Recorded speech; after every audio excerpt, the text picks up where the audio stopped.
47 gol, 21 assist. Ya kan?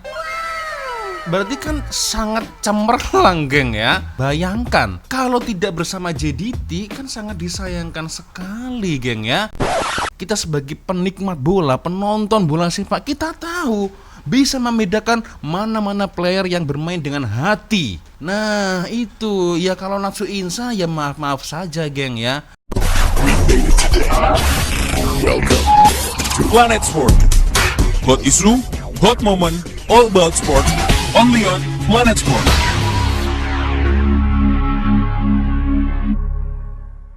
Yo, what's up, Re? Assalamualaikum warahmatullahi wabarakatuh. Hai, Re. Bertemu lagi ada saya di sini, Wak Lonjong Salam Lonjong. Hiya. Apa kabar kawan-kawan? Semoga semuanya dalam kondisi yang sehat ya. Amin ya robbal alamin. Oke, Re. Tanpa membuang masa, jadi beberapa jam yang lalu itu saya membuka YouTube ya. Ada satu video yang cukup menarik, geng ya. Nah ini dia, saya kutip dari ini Liga Domestik kita. Tajuknya nih yang buat menarik ini, geng ya. TMJ buat kejutan drastik selepas Malaysia tersingkir, baik untuk fans JDT sendiri. Wah, kejutan apa ini ya? Oke lah, kita akan langsung saja nonton seperti apa videonya, geng. Tapi seperti biasanya ya, hanya sekedar mengingatkan, Re ya. Tidak bosan-bosannya saya selalu mengingatkan kawan-kawan ya. Buat kawan-kawan yang mungkin belum sholat, geng ya, jangan lupa sholat dulu. Oke, langsung aja kita mulai, geng. Kejutan apa ini yang akan diberikan oleh TMJ, geng? Oke. Berita terkini. Saya tahu pasti ketika ini semua penyokong tanah air masih berduka dengan keputusan semalam. Ya. Pahit realiti yang perlu ditelan oleh seluruh penyokong bola sepak tanah air selepas Harimau Malaya ditewaskan oleh Bahrain dengan keputusan 0-1. Betul. Lebih menyakitkan, ianya terjadi pada minit-minit akhir perlawanan. Selepas kita terpaksa menerima perkabaran duka buat skuad Harimau Malaya, TMJ seakan tiba-tiba melakukan kejutan dengan memanggil kembali Fernando Forestieri untuk bersama skuad JDT bagi mengharungi musim 2024. Wah, finally Fernando Forestieri comeback, geng, ya kan? Ya, masa itu ketika saya mereview ya siapa-siapa saja player JDT yang keluar, salah satunya adalah Fernando Forestieri. Sangat amat disayangkan, geng, ya kan? Mungkin bagi kalian peminat fans dari JDT tahu sendirilah ya bagaimana effortnya seorang Forestieri untuk Johor Darul Takzim, ya kan? Sampai-sampai, geng, dia membuat tattoo Johor di tubuhnya ya. Ini kan luar biasa, geng ya. Cintanya dia kepada JDT, effort yang luar biasa kepada JDT, geng. Kalau sampai tidak bersama dengan JDT ini bagaikan sayur tanpa garam. Ya kan? Jadi rasanya ada yang kurang begitu, geng ya. Dan saya cukup terkejut ya. Ini ternyata kejutan yang diberikan oleh TMJ. Wah, mantap. Saya sangat-sangat setuju. Tanpa melengahkan masa, mari kita teruskan ulasan ini dengan lebih mendalam. Oke. Ketika ini, skuad Johor Darul Takzim JDT seakan membuat pusingan apabila mengambil semula mesin gol dari Argentina, iaitu Fernando Forestieri. Sebelum ini, beliau telah mengucapkan selamat tinggal pada awal Januari selepas 2 musim bersama juara 10 kali berturut-turut Liga Super itu. Berdasarkan pengumuman dari media sosial rasmi kelab berkenaan, keputusan tersebut dirujuk semula selepas perbincangan lanjut telah dilaksanakan bersama pemilik JDT, Tuanku Mahkota Johor, Tunku Ismail Ibni Sultan Ibrahim, bersama Ketua Pegawai Eksekutif CEO, iaitu Alistai Edwards. Berikutan perbincangan bersama pemilik kelab, DYAM Menjar Jeneral Tunku Ismail Ibni Sultan Ibrahim, Tunku Mahkota Johor, bersama Fernando Forestieri, dan saya sendiri, penyerang tersebut akan kekal dalam skuad kelab bola sepak Johor Darul Takzim JDT pada musim 2024. Dan 3 pemain antarabangsa baharu akan mengukuhkan pasukan secara strategik di beberapa posisi untuk musim 2024 dan 2025, kata Alistai Edwards menerusi kenyataan pada Ahad. Oke. Sebelum ini, mesin gol JDT dari Argentina itu telah mengucapkan selamat tinggal kepada penyokong JDT selepas 2 musim bersama juara 10 kali berturut-turut Liga Super itu. Pemergian penyerang itu diumumkan JDT di laman Facebook Johor Southern Tigers secara rasmi. Dalam satu ucapan rasmi sebelum ini, JDT telah mengucapkan terima kasih kepada Fernando Forestieri atas sumbangannya kepada Harimau Selatan sejak menyertai kelab pada permulaan musim 2022. Penyerang ini adalah sebahagian daripada skuad Harimau Selatan yang berjaya mencipta sejarah memenangi double quadruple pada 2022 dan 2023. Beliau telah menjaringkan 47 gol dan 21 bantuan jaringan. 47 gol, 21 assist, ya kan? Berarti kan sangat cemerlang, geng ya. Bayangkan, kalau tidak bersama JDT kan sangat disayangkan sekali, geng ya. Dan lagi ya, ramai berkomentar saat itu Fernando Forestieri ini ya, dia sangat rajin sekali mengejar bola, ya kan? Dan lagi dengan gol-golnya yang spektakuler ya.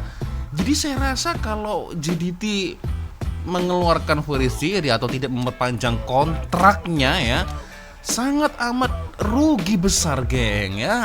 Aduh. Oke. Saya ikut gembira juga, geng ya. Tumpang gembira saya. Terusi 69 penampilan bersama JDT. Selamat maju jaya buat Forestieri, kata kenyataan kelab itu. Forestieri dianggap antara awang import terbaik dalam Liga Malaysia. Ya. Dia cukup berbisa di depan gawang dan gandingannya bersama seorang lagi penyerang JDT, iaitu Bekson da Silva, ya. sering mencetuskan huru hara dalam kotak penalti lawan. Iya, betul. Tetapi ianya berubah Huru hara. dan mungkin TMG ada merancangkan sesuatu sehingga kan menarik balik Fernando Forestieri untuk kekal bersama JDT. Ini Walau mantap bagaimanapun, ini. keputusan beberapa pemain yang turut dipinjam keluar seperti Oscar Arribas, Syafiq Ahmad, Safawi Rasid, Akyar Rashid dan Haziq Nazli akan diteruskan. Dan pemain yang meninggalkan pasukan seperti Aidil Zafwan, S. Kunanlan, Ahmad Hazwan Bakri, Adam Nur Azlin, Leandro Velasquez dan Diogo Luis Santo akan terus terjadi. Oke, ini menarik ini, geng. Tiba-tiba ini ya, muncul ini video ini. Nah, kan seperti yang saya bahas kemarin, geng. Nanti kita akan melihat video ini, geng ya. Kita akan membahas tentang Forestieri dulu. Jujur, saya sebagai peminat JDT, geng ya, sangat gembira sekali ya, sangat happy sekali ketika mendengar Forestieri akhirnya bisa kembali lagi ya di skuad Johor Darul Takzim, ya kan. Kalau di Harimau Malaya ya, saya lebih mengenal 3 serangkai, ya kan. 3 serangkai itu ada Faisal Halim, ada Ahyar Rashid dan juga Arif Aiman ya. Itu yang dimiliki oleh Harimau Malaya. Sementara kalau 3 serangkai versi JDT ya kan, ada Arif Aiman, ada Bekson da Silva, ada juga Fernando Forestieri. Nah, ketiga ini tidak boleh lepas, geng. Ketiga player ini sangat-sangat berbisa, geng ya. Dan bahkan mungkin ya, dari ketiga ini sudah mempunyai chemistry. Jadi sangat disayangkan kalau salah satu dari mereka ini ya ada yang keluar atau tidak diperpanjang kontraknya. Waduh. Ya macam mana, geng, ya kan? Cukup bersedih hati juga waktu itu. Waduh, Forestieri keluar. Wah, macam mana ya kan, karena memang dari effort dia ya kan 40 lebih gol ya dan 30 lebih assist yang pernah dilakukan oleh Fernando Forestieri untuk JDT. Ini kan sangat cemerlang sekali, geng ya, karirnya di JDT. Jadi sangat disayangkan kalau sekelas Fernando Forestieri ini tidak bersama dengan JDT, ya kan? Itu. Nah, sekarang, geng. Nah, ini dia. Ini menarik ini. Ini seperti video yang sempat saya ulas kemarin, geng ya. Kim Pan-gon akui kemasukan Natsu Insa buat Malaysia lemau. Nah, ramai netizen salahkan Natsu Insa. Nah, itu dia. Persis seperti apa yang saya katakan di video saya sebelumnya, geng ya. Friendly match dengan China, lalu ketika melawan Kyrgyzstan, dia ini nggak ada. Dan sekarang ya, di match yang benar-benar serius ya, di pertandingan yang sebenarnya dia ada. Ya macam mana, geng ya. Patutlah kalau Esteban Solari pada masa itu sangat jarang sekali menggunakan. Mungkin salah satu alasannya itu, geng ya, mungkin ya. Oke lah, kita akan nonton ya seperti apa ini videonya.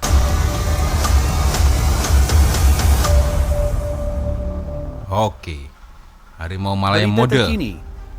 Semalam merupakan hari yang kurang gembira dan saya pasti ketika ini semua penyokong tanah air masih lagi bersedih dengan keputusan semalam. Kepahitan tersebut terpaksa ditelan oleh seluruh penyokong bola sepak tanah air apabila Harimau Malaya ditewaskan oleh Bahrain dengan keputusan 0-1. Lebih menyakitkan, jaringan kemenangan pasukan Bahrain itu berlaku pada minit-minit akhir perlawanan. Selepas berakhirnya perlawanan, majoriti penyokong bola sepak tanah air sempat meluahkan rasa tidak berpuas hati dengan prestasi yang ditampilkan oleh Nacho Insa. Nah, Kim Pan-gon juga sempat meluahkan kesemua perasaan yang telah dipendam olehnya selepas tamat perlawanan. Tanpa melengahkan masa, mari kita teruskan ulasan ini dengan lebih mendalam. Ketika ini, perjalanan skuad bola sepak kebangsaan Malaysia di Piala Asia 2023 telah terhenti selepas tumbang 0-1 kepada Bahrain. Perlawanan ini seharusnya menjadi perlawanan misi wajib menang, namun ianya bertukar kepada kegagalan apabila gagal membawa sebarang mata. Dengan prestasi tersebut, ia telah membuatkan ramai penyokong mula menuding jari kepada beberapa pemain yang tampil dengan persembahan yang mengecewakan. Enggan meletakkan kesalahan di bahu anak-anak buahnya, Kim Pan-gon meletakkan dirinya untuk menjadi tomahan dan kritikan netizen dan beliau mengambil sepenuhnya tanggungjawab di atas kekalahan Malaysia. Kim Pan-gon berkata, sebagai jurulatih, ia adalah kesalahan saya. Bukan kesalahan dari pemain dan bukan dari FAM, iaitu Persatuan Bola Sepak Malaysia. Iya sih, memang ada betulnya juga yang dikatakan oleh Kim Pan-gon ya. Jadi jangan salahkan FPM, jangan salahkan player, tapi salahkan saya. Ya memang itu awalnya ya, awal yang memilih komposisi player ya, strateginya seperti apa itu adalah awalnya dari Kim Pan-gon. Tapi geng, nah ini ada tapinya geng, ya kan? Jadi kita sebagai netizen, penikmat bola ya, penonton bola sepak dari menit awal sampai menit akhir, kita ini tahu geng. Kita ini tahu mana-mana player yang bermain dengan hati. Iya kan? Kita tahu nih, macam Faisal Halim, wah kan, dia berlari tanpa kenal lelah, ya kan? Arif Aiman ya, berapa kali dia berusaha menciptakan peluang ya, dibantu dengan Paulo Josue, ya kan? Begitu juga dengan Akhir Rashid ya, sampai-sampai di last pertandingan dia menangis. Nah, itu kita sebagai netizen ya, kita sebagai penikmat bola, penonton bola sepak, kita tahu bisa membedakan mana-mana player yang bermain dengan hati. Nah itu ya, kalau nafsu insa ya maaf saja geng ya. Saya melihat macam tidak ada daya juang di sini geng ya. Saya melihatnya seperti itu. Seperti sering kehilangan bola, lari ke sana, lari ke sini, ya kan, passing, hilang bola. Dia mendapatkan bola, tendang long ball, passing, hilang bola lagi. Begitu terus ya kan. Bener juga ya. Sebenarnya apa yang dikatakan oleh Kim Pan-gon ada benarnya juga ya kan. Tetapi geng, kembali lagi, di sini kita sebagai penonton bola sepak, kita bisa melihat kan, bisa melihat dengan mata kepala kita sendiri mana-mana player yang bermain dengan hati, ya kan. Untuk apa istilahnya kalau Malaysia itu ya, bermain demi lencana di dada. Nah itu ya kan, sama geng, ketika saya melihat player-player Indonesia ya kan, bisa menilai mana nih player Indonesia yang sekiranya bermain dengan hati ya, dengan penuh daya juang. Meskipun kalah, kita masih tetap berbangga hati. Karena apa? Player-player kita bermain dengan hati untuk negara, demi negara itu ya. Ya sementara kalau Natso ya begitulah geng ya. Bagaimana menurut komentar kalian ya? Boleh komen di ruang komentar ya kan. Bukannya apa-apa geng, saya sebagai orang Indonesia pun bisa melihat lah ya, bisa melihat nih mana-mana player-player yang sekiranya berdaya juang yang sangat tinggi ya kan, terus-terusan mengejar bola. Ini sudah terlihat Dion Kuls ya, berapa kali dia mencoba melakukan heading ya kan, dari kotak penalti. Ada siapa lagi? Ada Stuart ya kan. Bahkan player kemarin yang sempat dibully oleh netizen ya, Dominic Tan ya kan, di friendly match ini agak buruk permainannya, tetapi kemarin juga dia memperlihatkan ya daya juang dia nih ya, Dominic Tan coba ya kan. Nah itulah geng. Ini maaf ya kalau saya salah cakap atau mungkin kurang berkenan ya di hati kawan-kawan ya, saya minta maaf lah geng ya. Oke, kita lanjut lagi geng. Selepas tamatnya sidang akbar selepas perlawanan, seorang wartawan sempat bertanyakan mengenai prestasi Nacho Insa dan Kim Pan-gon mengakui yang kemasukan dia telah merencatkan sedikit permainan di separuh masa kedua. Namun seperti yang telah saya katakan, kesalahan itu bukanlah datang dari pemain, tetapi ianya berpunca dari saya sendiri sebagai jurulatih.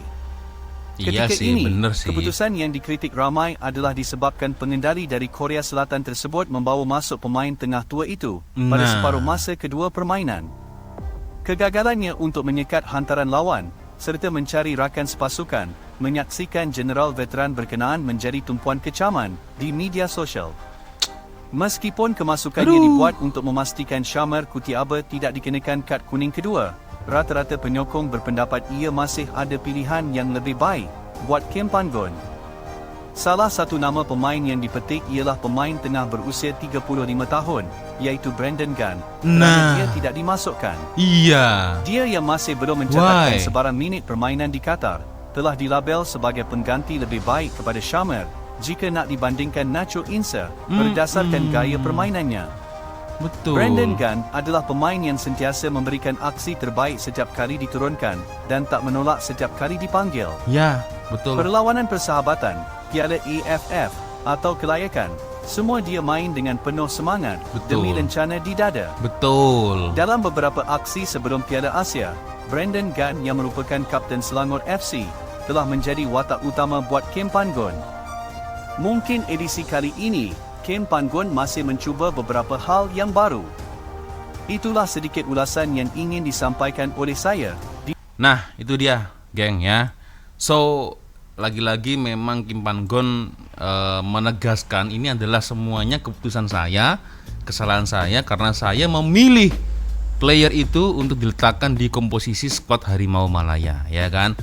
Tapi seandainya gengnya ini mungkin kita lah ya, kita sebagai player tua nih, anggaplah kita semuanya ini Natsu Insa. Misal kita ini Natsu Insa misalnya ya, kita sudah tua ya kan, mungkin uzur ya kan, atau mungkin sudah apa ya, sudah masanya sudah lewat mungkin ya. Tetapi juru latih Kim Pan-gon ya, juru latih skuad Harimau Malaya masih mempercayakan hal tersebut kepada kita nih.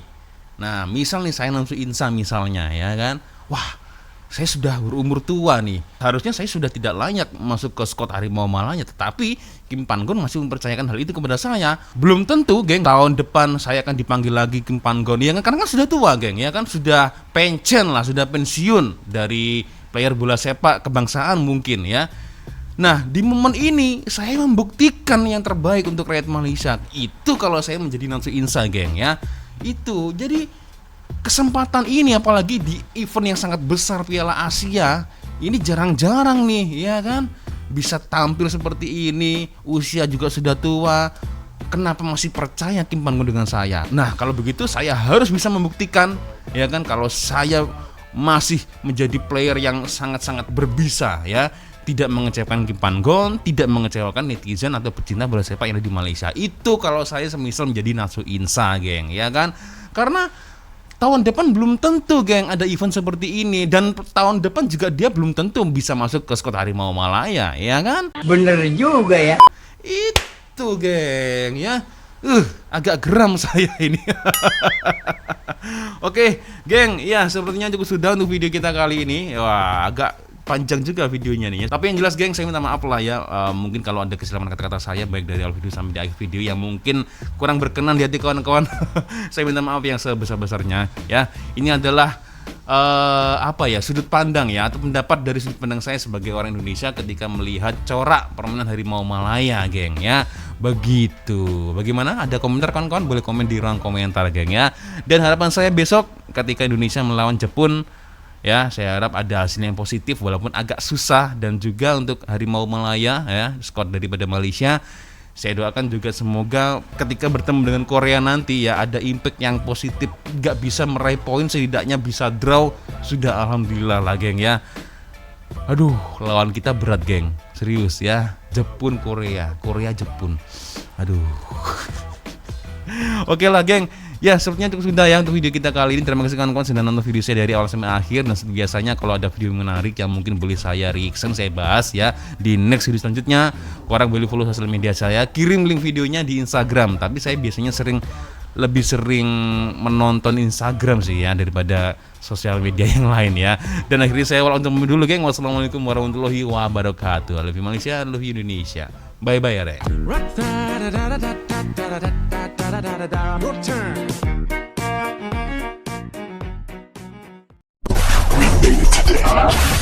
Welcome to Planet Sport. Hot issue, hot moment, all about sport. Only on Planet Sport.